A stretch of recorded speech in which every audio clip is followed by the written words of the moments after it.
Il-ftehim firmat bejn Stewart Healthcare u Vitals Global Healthcare li jitrasferixxi l-konċessjoni ta' 3 isptarijiet pubbliċi s'issa nżamm moħbim mill-pubbliku.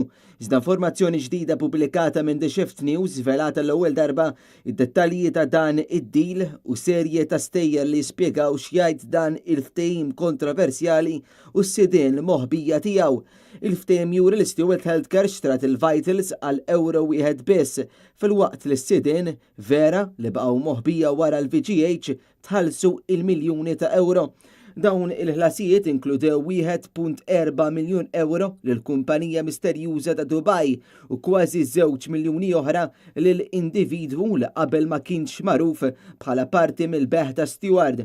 Is-sidien reali ta' Vitals inħbew wara kumpaniji f'Jersey fejn skont dak li qed jiġi żvelat dawn is-sidien xorbu lil Vitals miljuni kbar ta' euro, ħadu ammonti kbar mill-commissions sakemm fl-aħħar bijawha għal euro wieħed biss lil Stewart.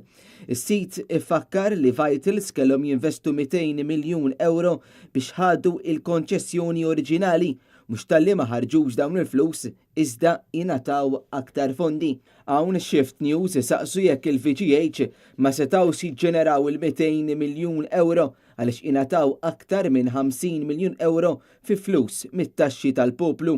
L-artiklu jkompli billi jgħid li dwar dan il-kuntratt ta' dem misteri kbar li l-poplu Malti għadu jistaqsi u li ħaqqu jkun jaf sar mill-flus li negozja bihom Konrad Bizzi dak iż-żmien Ministru tas-Saħħa. Intant it-tlieta qed tkompli l-kawża kontra l-Vitals li fetaħ il-kap tal-Partit Nazzjonalista Jidher Endelija.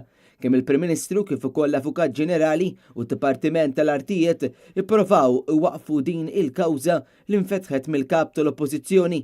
Madankollu l-imħallef Silvio Meli kien qal li din il-kawża hija ta' importanza kbira.